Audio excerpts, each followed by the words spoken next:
आप लोगों को पता है कि सबसे पहले जो वैकेंसी आने वाली है वह वैकेंसी आने वाली है राजस्थान पुलिस की, क्योंकि अभी कोरोना वायरस की वजह से सबसे ज़्यादा जो खामी देखी जा रही है वो देखी जा रही है पुलिस कर्मियों की। इस कारण से राजस्थान सरकार सबसे पहले राजस्थान पुलिस की वैकेंसी को ही प्राथमिकता देगी। और इसी कारण से कुछ बच्चे जो अपने पास पढ़ के गए थे ऑफलाइन बैच में, उनको हम समय पर कुछ टॉपिक नहीं करवा पाए, उनको ऑनलाइन करवाने की कोशिश कर रहे हैं। इसलिए देख लेते हैं कि कुछ टॉपिक है जिनको अपने माध्यम से देखने की कोशिश करते हैं। जिनमें से एक चैप्टर था राजस्थान में 1857 क्रांति। इसमें से भी अधिकांश प्रश्न पूछे गए हैं, तो देखते हैं इसको। राजस्थान में 1857 की क्रांति, इसकी यदि हम बात करें तो इसकी जो तिथि है, इसकी जो तिथि है वो तिथि मिलती है भारत में, तो मिलती है इसकी तिथि इसमें भारत में जो इसकी तिथि मिलती है वो मिलती है 10 मई।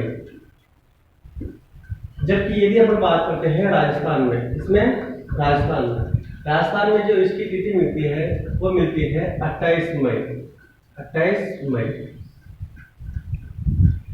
कहते हैं कि इसकी जो तिथि निर्धारित की गई थी वह थी 31 मई, परंतु समय से पहले ही ये क्रांति स्टार्ट हो गई और ये भी कहीं न कहीं इस क्रांति की असफलता का एक कारण माना गया है। दूसरी पर बात करते हैं, इस क्रांति का जो तात्कालीन कारण था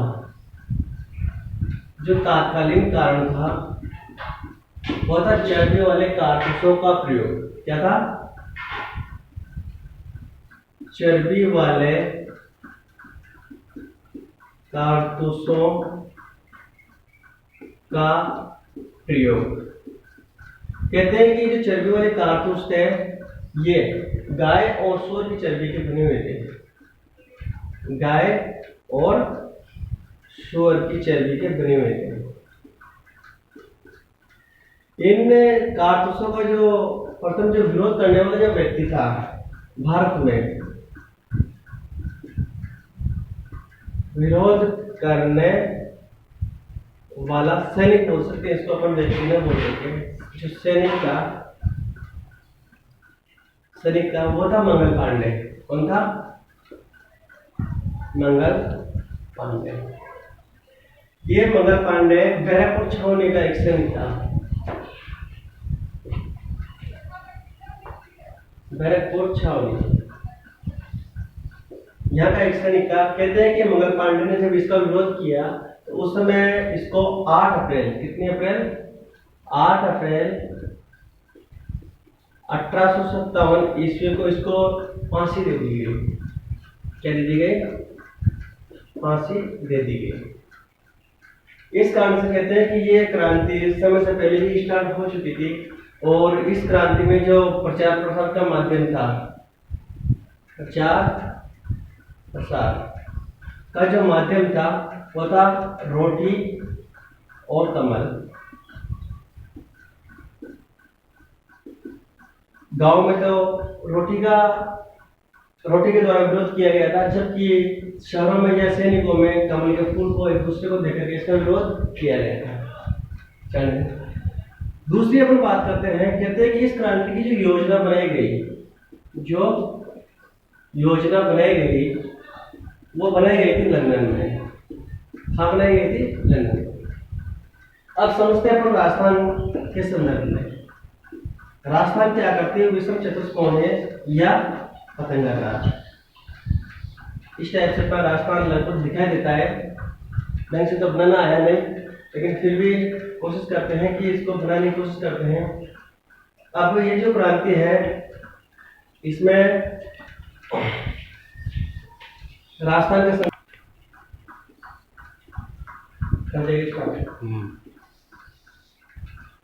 राजस्थान के संदर्भ में देखते हैं इस क्रांति को। राजस्थान के संदर्भ में यदि अपन देखते हैं तो यहाँ पर है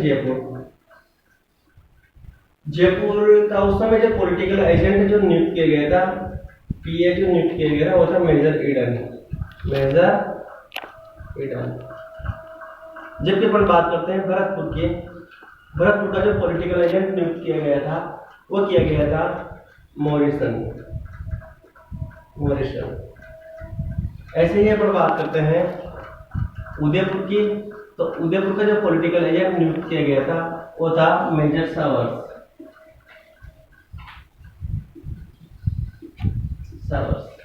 ऐसे ही जोधपुर का पॉलिटिकल एजेंट नियुक्त किया गया था वो था मॉक मैसन। ऐसे ही सिरोही का भी एक पॉलिटिकल एजेंट नियुक्त किया गया था वो था जेडी होल। ऐसे ही कोटा का पॉलिटिकल एजेंट नियुक्त किया गया था वो था मेजर बर्टन। इस तरह से 6 राजस्थान में कुल मिलाकर के 6 छावनियां थी और इन छावनियों की अपन संदर्भ में बात कर लेते हैं कौन कौन सी छावनियां थी। तो छावनियों के बारे में देखते हैं।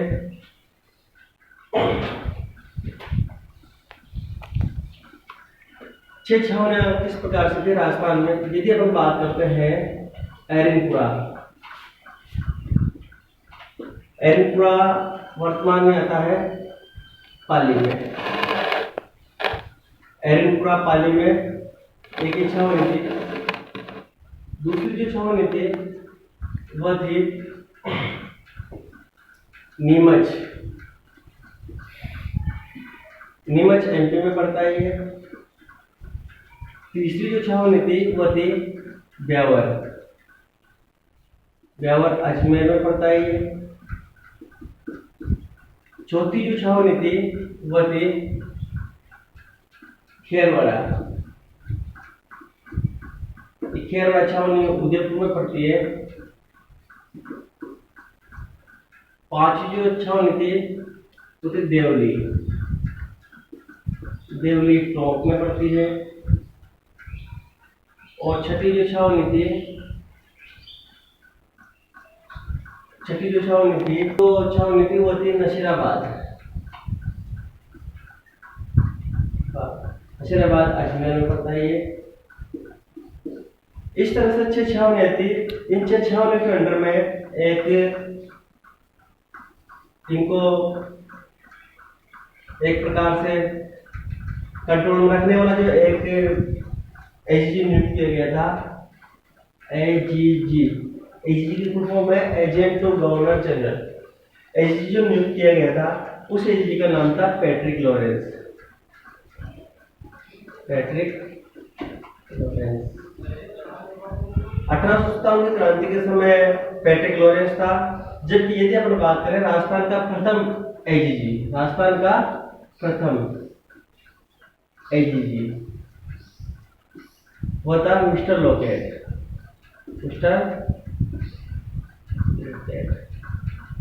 ये एजीजी क्या करता था, इन छावनियों के जो पॉलिटिकल एजेंट नियुक्त थे उनसे जो प्रशासनिक व्यवस्था थी उसकी जानकारी लेकर के ये आगे पहुंचता था। कौन? एजीजी।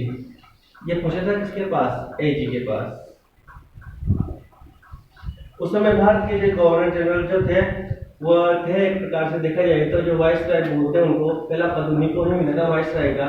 वो था लॉर्ड कैनिंग। Lord Canning. ये लॉर्ड कैनिंग जो था ये यहाँ से सूचना को इंग्लैंड भेजा करता था। इस तरह से अपने राजस्थान में या राजपूताना में इस प्रकार से व्यवस्था चल रही थी।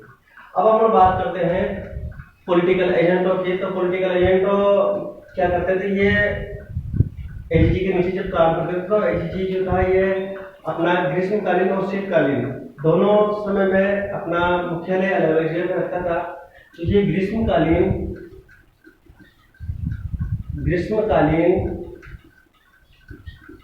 जो मुख्यालय रखता था वो था माउंट आबू।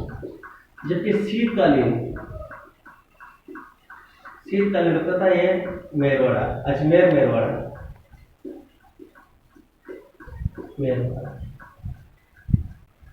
उसका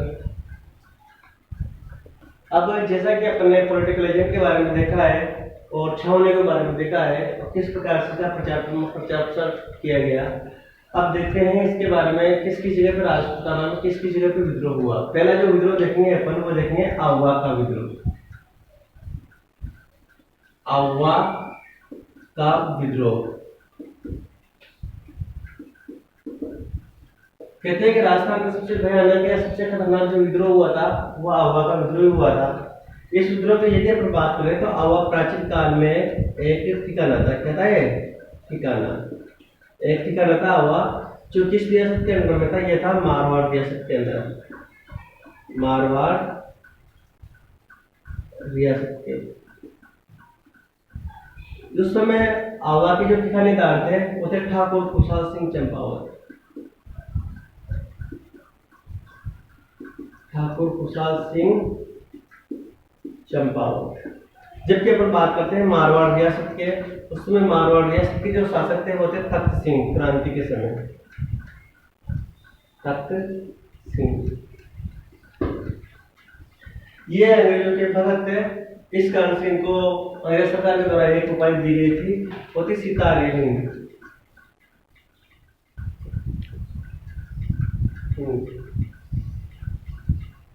जबकि खुशहाल सिंह चंपावत अंग्रेजों के बिल्कुल विरुद्ध थे, इस कारण से इन्होंने विद्रोह कर दिया।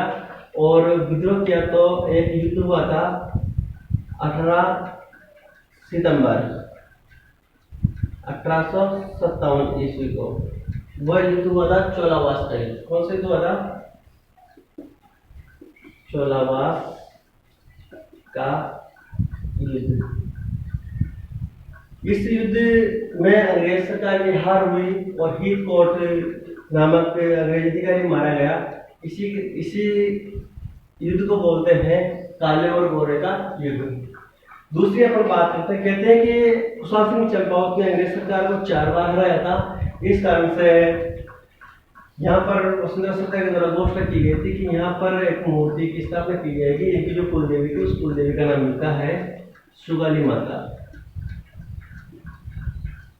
सुगाली माता या इसी को बोलते हैं काली माता। काली माता। इस माता के 10 सिर व 54 हाथ थे और इसी को ही 1857 क्रांति की देवी बोलते हैं। 1857 क्रांति की देवी भी इसी सुगाली माता को बोलते हैं। वर्तमान में उसके बाद कहते हैं कि जब होमसे ने यहाँ पर कत्लेआम करवाया आवा में, तो उस समय सुगाली माता की मूर्ति को लेकर के जो उस समय जो पॉलिटिकल एजेंट था, एक पॉलिटिकल एजेंट ने जिसको भेजा था वो होम्स था, उसने कत्लेआम करवाया आवा में। और उसके बाद में सुगाली माता की मूर्ति को लेकर चला गया वह अजमेर। कहाँ चला गया? अजमेर। वर्तमान में ये जो मूर्ति है ये पाली संग्रहालय में स्थित है। यह हो गई बात आवा के विद्रोह के बारे में। दूसरा विद्रोह देखते हैं अपन, वो था कोटा का विद्रोह। कोटा का विद्रोह। कोटा विद्रोह जब हुआ था तो कोटा विद्रोह के समय कहते हैं कि कोटा एक ऐसी रियासत थी जो लगभग 6 माह तक स्वतंत्र रही अंग्रेज सरकार से। उस समय यदि अपन बात करते हैं, कोटा के जो शासक थे, वो जो शासक थे कोटा के वो थे राम सिंह। कौन थे? राम सिंह। राम सिंह द्वितीय थे। और राम सिंह द्वितीय जब यहाँ के शासक थे उस समय यहाँ के पॉलिटिकल एजेंट थे, पीए जिनको बोलेंगे अपन, पॉलिटिकल एजेंट थे वो थे major Burton. Major Burton. Major Burton कहते हैं कि मेजर बर्टन और इसके 2 पुत्र थे, आर्थर और दूसरे का नाम मिलता है फ्रैंक। और इसी के साथ में 2 पॉलिटिकल एजेंट के रूप में या अस्थायी रूप में 2 व्यक्ति और थे, मेजर कांटम या एक नाम और मिलता है डॉक्टर शेडलर।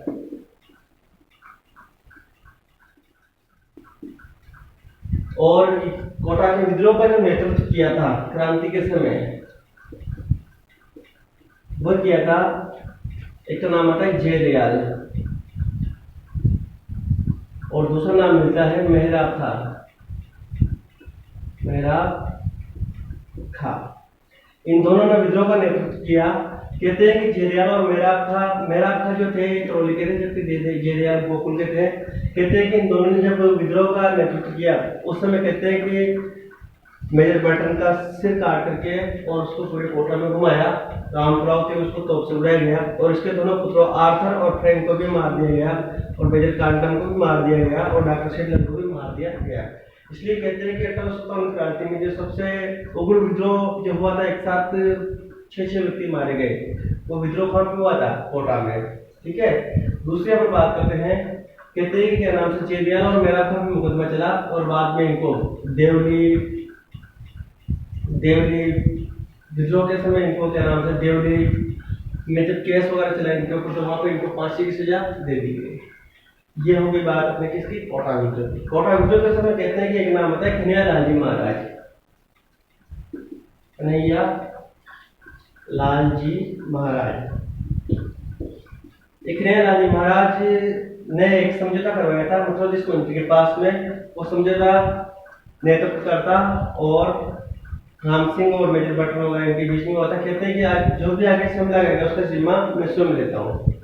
उसके बाद में ये लगभग कहते हैं कि 6-7 माह तक कोटा संपूर्ण भारत में एकमात्र ऐसी रियासत थी जो लगभग 6-7 माह तक स्वतंत्र रही थी।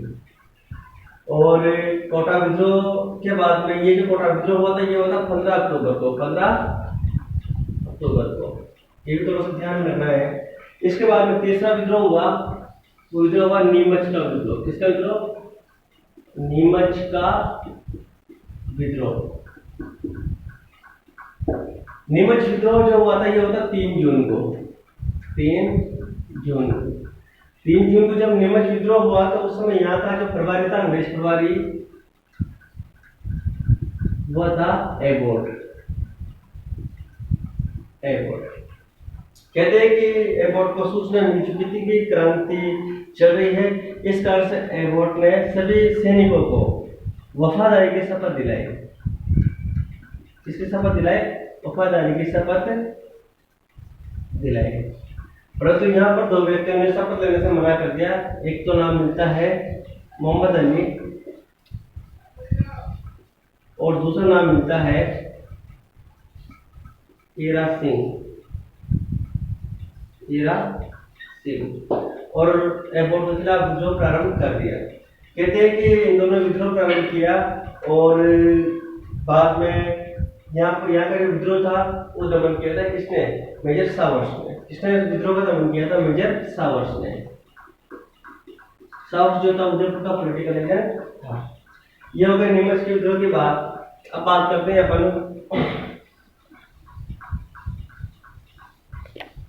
जो अगला जो विद्रोह आता है, वो विद्रोह आता है अपना छोटे नंबर का विद्रोह।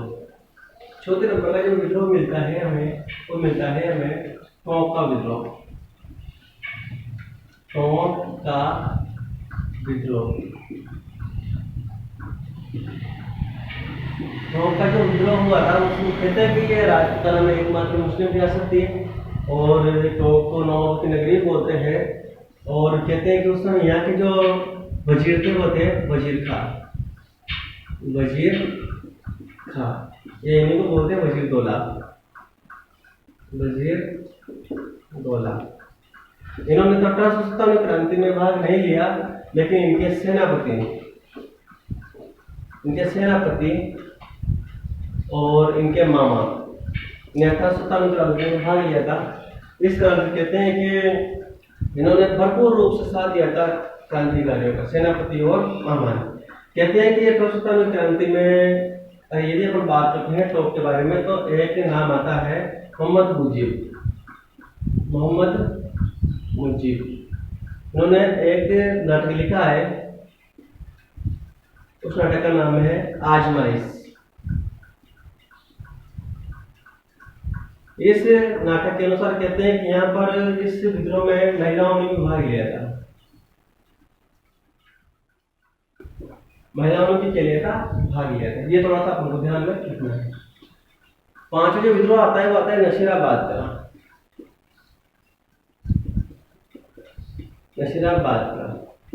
नशीराबाद में विद्रोह प्रारंभ में ही हो चुका था और इसकी जो डेट मिलती है हमें, वो मिलती है 28 मई। शुरुआत यहीं से होती है विद्रोह की। लेकिन यहाँ पे इतना ज्यादा विद्रोह नहीं हुआ। यहाँ पर सिर्फ इतना सा विद्रोह हुआ था कि 28 मई को इस विद्रोह का जो नेतृत्व किया था वो किया था बख्तावर सिंह ने। बख्तावर सिंह ने इसके नेतृत्व में विद्रोह हुआ। तो कहते हैं कि यहाँ पे एक अंग्रेज प्रभारी था, उस समय नशीराबाद अजमेर में पड़ता है। उस समय यहाँ पे एक अंग्रेज प्रभारी था I.T. पिचियार्ड। I.T. पिचियार्ड इसने एक पुस्तक लिखी है I.T. पिचियार्ड ने, द म्यूटिनी इन राजपुताना। इस पुस्तक में यह बताया गया है कि यहाँ से 5 कैदी भाग के गए और वह दिल्ली चलो महाराष्ट्र का नारा देते हुए दिल्ली को रवाना हो गए। थोड़ा सा यह हमें मिलता है और कैद से भी भाग करके चले गए थे, थोड़ी सी हमें जानकारी मिलती है। नेक्स्ट यदि हम बात करें तो कहते हैं अगला जो विद्रोह आता है, छठा जो विद्रोह आता है वो आता है भरतपुर का विद्रोह। भरतपुर का विद्रोह। भरतपुर विद्रोह की यदि हम बात करते हैं तो भरतपुर विद्रोह इतना खास था है, सिर्फ यहाँ पे इतना ध्यान रखना है कि भरतपुर विद्रोह का जो दमन है वो किसने किया था? दमन किया था, मतलब दबाया था। इस विद्रोह का दमन किया था किसने? मॉरिसन ने। मॉरिसन ने इस विद्रोह का दमन किया था। दूसरी यदि हम बात करते हैं 7 नंबर का, वो है धौलपुर का विद्रोह। धौलपुर का विद्रोह। धौलपुर विद्रोह में जो नाम आता है वो आता है, एक नाम आता है देवा गुर्जर। देवा गुर्जर। इस देवा गुर्जर ने 5000 सैनिकों के साथ मिलकर के, कितने हजार? 5000 सैनिकों के साथ मिलकर के एक स्थान का खजाना लूटा था। उस स्थान का नाम मिलता है इरादत नगर। इरादत नगर। ये थोड़ी सी बहुत जानकारी रखनी है। दूसरी यदि हम बात करते हैं क्रांति के बारे में, तो थोड़ा सा ये भी पहले आपको ध्यान रखना है कि राजपूताना में क्रांति के समय किस जगह पे कौन शासक था और किसने अंग्रेजों की कितनी सहायता की थी। यदि अपन बात करते हैं कोटा की, तो कोटा के उस समय क्रांति के समय जो शासक थे वो थे राम सिंह। राम सिंह ये द्वितीय वाले थे। कहते हैं कि इनकी सहायता के लिए जो करौली के शासक थे मदनपाल, उसने सेना भेज दी, लेकिन समय पर न पहुंच पाने के कारण सेना असफल रही। ये अपन को थोड़ा सा ध्यान रखना है। इन्होंने भी अंग्रेजों की खूब सहायता की थी, लेकिन क्रांति के समय इनको बंदी बना दिया गया।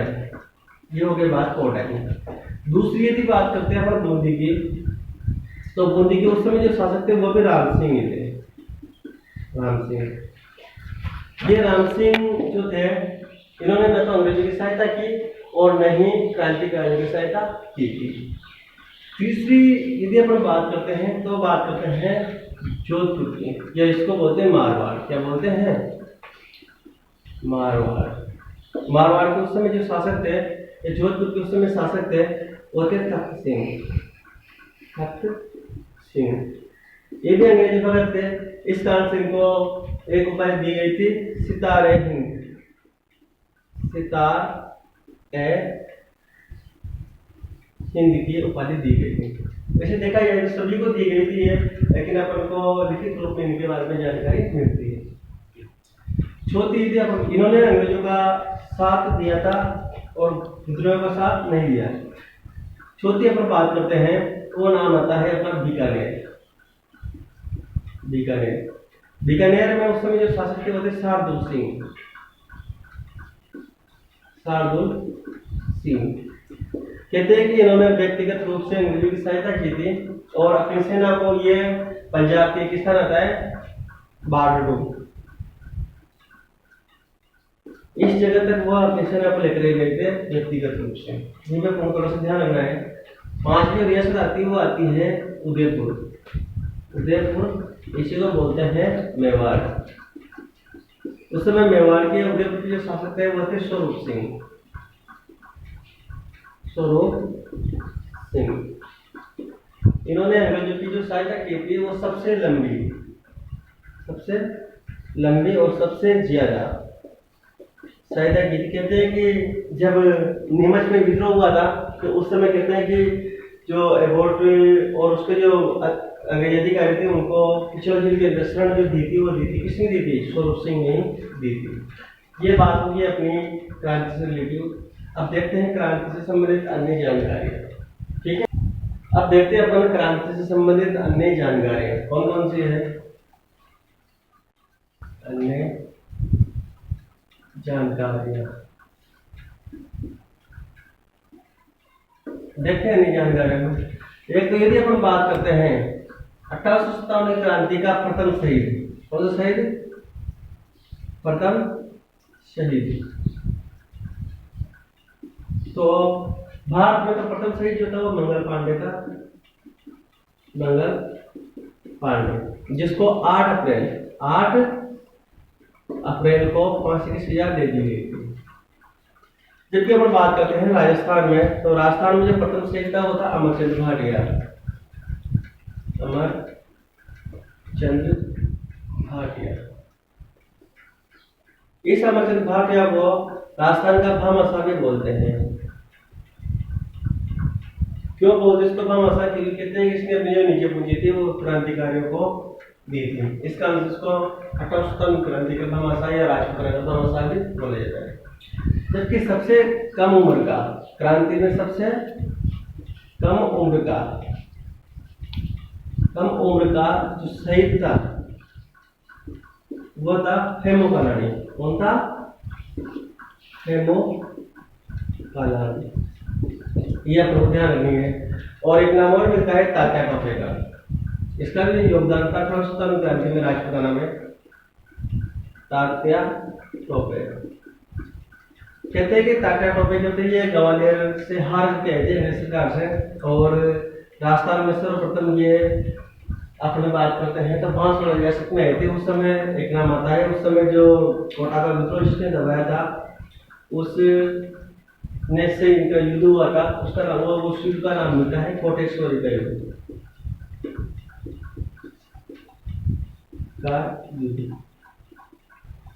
इस कोटेश्वरी का युद्ध में जो है इसका विद्रोह हुआ था, वो विद्रोह हुआ था एक प्रकार से देखा जाए तो एक अंग्रेज अधिकारी से हुआ था, और उस युद्ध में तात्या टोपे पराजित हो गए। ये बाद में कहते हैं कि झलावाड़ आए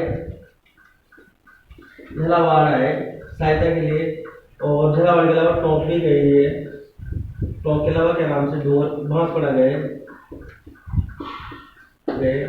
और यदि अपन बात करते हैं इनका मूल नाम तो वो था रामचंद्र पांडुरंग। रामचंद्र पांडुरंग ये इनका मूल नाम था। कहते हैं कि इनका एक साथी था, उसका नाम मिलता है मानसिंह नरोटा। मानसिंह नरोटा। इसके द्वारा जब इनके साथ विश्वासघात किया गया तब इनको गिरफ्तार कर लिया गया 12 जिले के आसपास, और इनको शिप्रा नदी के किनारे, कौन सा नदी किनारे? शिप्रा नदी के किनारे इनको 18 अप्रैल को इनको फांसी दे दी गई। 18 अप्रैल 1859 को इनको फांसी दे दी गई। इसी फांसी के साथ क्रांति का समापन माना गया है। ठीक है, धन्यवाद। आज के लिए इतना ही काफी है। आज अपन ने 1857 में क्रांति पढ़ी है, और फिर भी कुछ छूट गया हो तो उसके बाद में अगले वीडियो में देखेंगे। और इसके अलावा जो अपना जो चैप्टर स्टार्ट करने वाले हैं उसके बारे में जल्दी आपको सूचना कर दी जाएगी। धन्यवाद।